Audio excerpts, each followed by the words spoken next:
जो लोग 85 का बात कर रहे थे, अब जब वो फंस गए तो उनके द्वारा अब यदि इस तरह से बातें की जाए तो ये तो बड़ा मुश्किल है ना।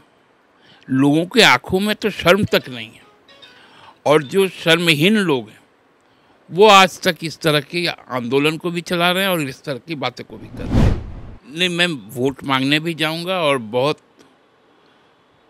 खुले मन से और सीना तान कर वोट मांगने जाऊंगा, क्योंकि हम यहाँ के लोगों के प्रति जिस वचनबद्धता के साथ आए उसको पूरा करना हम लोगों का लक्ष्य है। यहाँ के लोगों को रोजगार मिलेगा, उससे कहीं भी हम पीछे नहीं हटेंगे। इस दावे को हम पुनः दोहराना चाहते हैं। कह रहे हैं कि भाषा एक ऐसा आधार है, जिस छन्नी आप बता रहे हैं भाषा को, जिससे बाहरी लोग छट जाएंगे और यहाँ के जो लोकल हैं, यहाँ के जो ट्राइब्स हैं, प्रिमिटिव ट्राइब्स हैं या जो भी मूलवासी हैं, वो अंदर आ जाएंगे। भाषा को लेकर विवाद छिड़ा था। सरकार अभी तक नहीं बता पाई, ना ही सदन में, ना ही सदन के बाहर, और ना ही अब तक पार्टी क्लियर कर पाई कि किस कमेटी या किसकी अनुशंसा पर झरिया और बोकारो में जोड़ा गया था, धनबाद और बोकारो में, वहाँ भोजपुरी और एथी को, या फिर किस कमेटी के अनुशंसा पर हटा दिया गया। नियुक्ति वर्ष, ये शब्द सुनते ही झारखंड में कई बेरोजगार, कई सत्ता दल, कई विपक्ष के नेता, आपके मन में, दिमाग में उनका चेहरा गूंजने लगेगा। आपको कहीं आंदोलन, कहीं समर्थन, कहीं उसका बचाव के पक्ष में लोग खड़े नजर आएंगे। आवाज़ आपके कानों में गूंजेगी। आज नियुक्ति वर्ष का पटाक्षेप हो गया, फाइनेंशियल ईयर भी 2021-22 चला गया। अब हम आए हैं जेएमएम के पास ताकि एक छोटा सा शब्द कह के ये सारी आवाज़ को शांत कर दें, और वो शब्द है I am sorry, we can not do it. हमारे साथ जेएमएम के वरिष्ठ नेता हैं सुप्रियो भट्टाचार्य जी। दादा, now it's time to say sorry, हम नहीं कर पाए किसी भी कारण से। No, we are very much committed and we are hopeful that what commitment we have made, we gone through it. कैसे gone through it कर रहे हैं? 5 लाख का कमिटमेंट था सरकारी नौकरी का। मैं आपको कह रहा हूँ, देखिए 2 वर्ष के बाद अब नियमावली जो भी बनी है, चाहे वो जेएसएससी के द्वारा, चाहे वो जेपीएससी के द्वारा, ये जो नियुक्ति का 2 बड़ा एजेंसी है, और आप देखे होंगे कि साथ साथ सरकार ने इस वित्तीय वर्ष में, चाहे वो खेल पदाधिकारियों का नियुक्ति हो, अन्य कई सारी नियुक्तियां हो, मेडिकल कर्मचारियों की नियुक्ति हो, जेपीएससी द्वारा जो बैकलॉग का जो 18 का नियुक्ति था, उसमें लगभग 2500 लोगों की कॉलेज प्रोफेसर्स की नियुक्ति हुई है, रेगुलराइज हो रहे हैं लोग। तो इसलिए हम लोग कह सकते हैं कि हम लोग होपफुल हैं।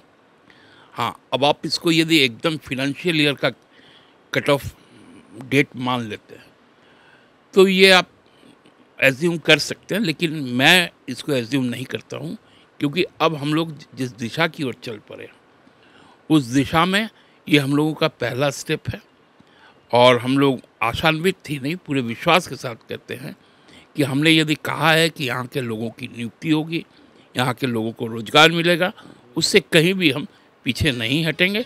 इस दावे को हम पुनः दोहराना चाहते हैं।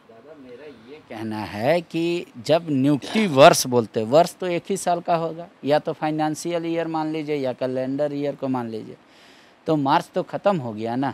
अगर फाइनेंशियल ईयर भी मानते, दिसंबर तो बहुत पहले ख़त्म हो गया था। 5 लाख नौकरी कोरोना ख़त्म होने के लॉकडाउन के बाद सरकार ने ऐलान किया था। तो आप ये कह सकते हैं कि पार्टी नहीं कर पाई, सरकार के बिहाफ में आप मांग सकते हैं माफ़ी, क्योंकि वोट तो मांगने आप ही जाते हैं। नहीं, मैं वोट मांगने भी जाऊंगा और बहुत खुले मन से और सीना तान कर वोट मांगने जाऊंगा, क्योंकि हम यहाँ के लोगों के प्रति जिस वचनबद्धता के साथ आए उसको पूरा करना हम लोगों का लक्ष्य है। हाँ, यदि कहीं कुछ स्थिति में कुछ देर हुई है, उस देर को हम लोग कंपेंसेट भी कर सकते हैं। हम लोगों ने इसलिए जो बैकलॉग की नियुक्तियां हैं उनको पहले क्लियर कर दिया है। अब जो आपने देखा होगा कि पारा टीचर्स का एक इतना बड़ा समूह था, उस समूह को भी हम लोगों ने नियोजित करने का काम किया।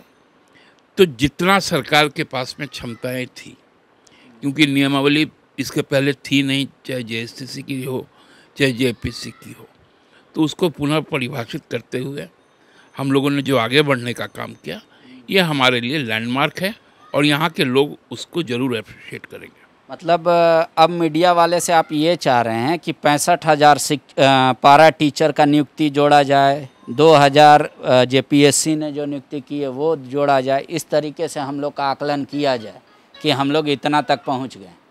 नहीं, मेरे असफलता का ये यदि आकलन आप करेंगे तो उसका बहुत जायज़ होगा कि हमारी जो सफलताओं के जो कदम हैं उन कदमों को भी पढ़ा जाए, उनको एकदम से पोछ ना दिया जाए।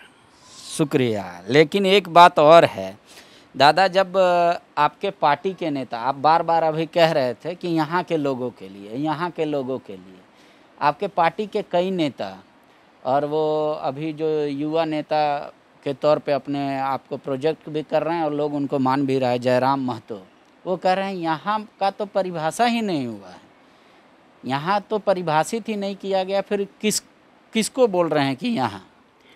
देखिए, ये समझ की बात है। हमारे जो 2018 का जो कॉलेज की जो नियुक्तियाँ थी, उसमें आप बता दीजिए कि कोई भी बाहर का आदमी आया हो? कोई नहीं आया, सब यहीं के लोग हैं, स्थानीय हैं। देखिए, इशू बनाना, जो लोग 85 का बात कर रहे थे, अब जब वो फंस गए तो उनके द्वारा अब यदि इस तरह से बातें की जाए तो ये तो बड़ा मुश्किल है ना। लोगों के आंखों में तो शर्म तक नहीं है, और जो शर्महीन लोग हैं वो आज तक इस तरह के आंदोलन को भी चला रहे हैं और इस तरह की बातें को भी कर रहे हैं। लेकिन हम लोगों का जो प्रतिबद्धता है, एक राजनीतिक दल के तौर पर, एक राजनीतिक आदर्श के तौर पर, हम उससे कहीं पीछे नहीं। तो मतलब आप ये जो संज्ञा दी है कि शर्म नहीं है उन लोगों को, इसमें जगन्नाथ महतो का भी नाम जोड़ दें, हम मथुरा महतो का भी नाम जोड़ दें, लोबिन हेम्ब्रम का भी नाम जोड़ दें, दीपक बिरुआ का भी नाम जोड़ दें? नहीं, अब आप तो इस तरह से देखिए, उन्होंने क्या बातें कही।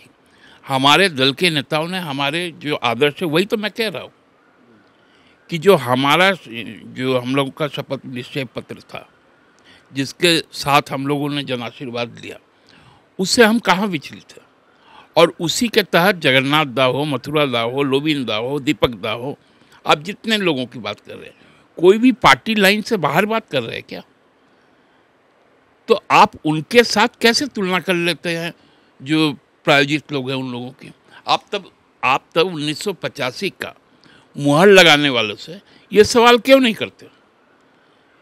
और उनके जो आज समर्थक लोग हैं जो 32 की बात कर रहे हैं, अरे हम तो उन पर अटैक कर रहे हैं, और हमारे लोग तो, हम जो, मेरा तो लिखित दस्तावेज है, उस दस्तावेज से हम पीछे थोड़ी हट रहे हैं।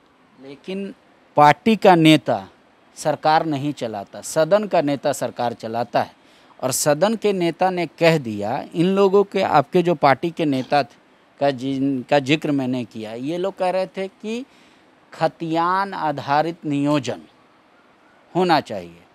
सदन के नेता ने कहा इट इज़ नॉट पॉसिबल।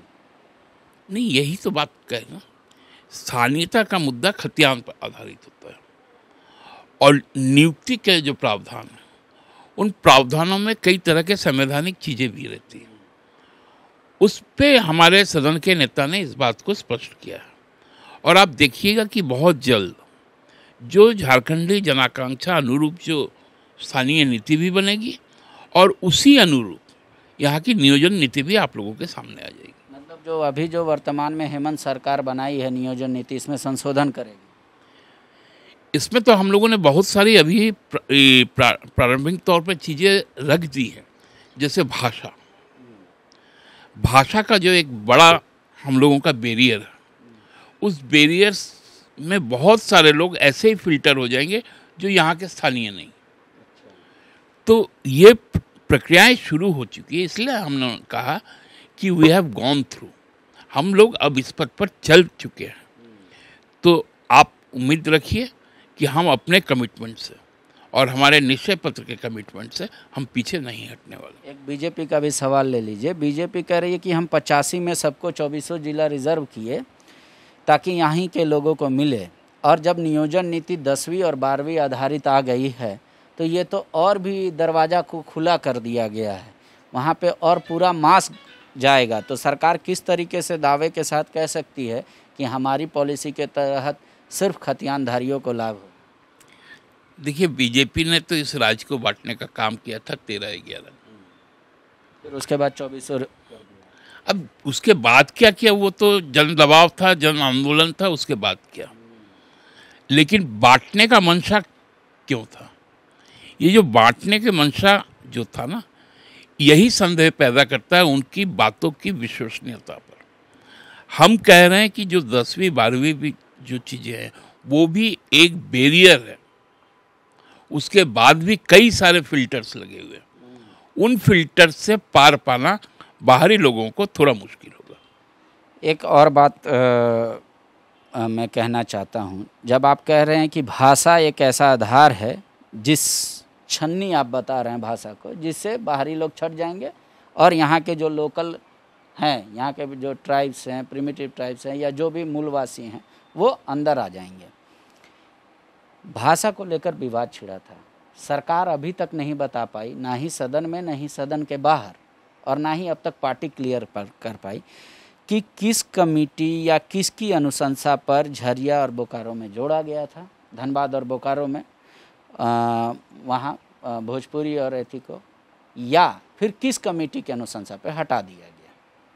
नहीं, देखिए, ये तो सरकार का मामला है। मैं तो पार्टी का प्रवक्ता हूँ या पार्टी के तरफ से ही बात करता हूँ। मैं सरकार का न कभी वकालत करता हूँ, न सरकार की तरफ से बोलता हूँ। तो आपको अच्छा होगा कि जो सरकारी जो तंत्र है, जो IPRD है, उनसे जाके ये सवाल करेंगे तो वो ज़रूर आपको जवाब देंगे। एक आखिरी सवाल हम ले लेते हैं आपसे। जो पार्टी के नेता आपका CM हेमंत जी के बात से इत्तेफाक नहीं रखते, और उनका सदन में भी दिखा, सदन के बाहर भी दिखा, आप भी पार्टी के एक वरिष्ठ नेता हैं, उनको क्या कहना चाहेंगे ताकि पार्टी और सरकार एक दिखे? नहीं, वो जो बातें हमको कहनी है वो हम, जो पार्टी का प्लेटफॉर्म होगा वो आपके चैनल के माध्यम से नहीं, हम अपने पार्टी प्लेटफॉर्म में जब बैठेंगे तो हम अपनी बातों को रखेंगे। मतलब ऐसा अभी आपको कोई कारण नहीं लग रहा है कि हम लोग अपोलाइज करें जनता को? हम लोगों ने जो किया, जितना सक्षम थे उतना कर दिया, ये आप कोई पाप किए ही नहीं तो हम क्यों अपोलाइज करें? हमने तो अच्छा किया, लोग हमको अप्रिशिएट कर रहे हैं, अपोलाइज की कहाँ सवाल होता है। शुक्रिया। तो पार्टी का मानना है, JMM का, कि सरकार ने ऐसा किया है जिसके चलते पार्टी को कम से कम शर्मिंदगी महसूस नहीं करनी पड़ रही है। जनता खुश है और जनता अप्रिशिएट कर रही है अब तक उठाए गए कदमों का। अब जहां तक रहा बात माफ़ी मांगने का, 5 लाख नौकरी का या नियुक्ति वर्ष को लेकर, कह रहे वैसा नहीं है, हमारा जो इनिशिएटिव है उसको जनता देख रही है, चाहे वो पारा टीचर का मामला हो या JPSC में जो नियुक्ति की गई, तो जनता हमारे काम को भी समीक्षा कर रही है, हमारी काम की भी। शुक्रिया। TheFollowUp.in, like, share and subscribe. www.thefollowup.in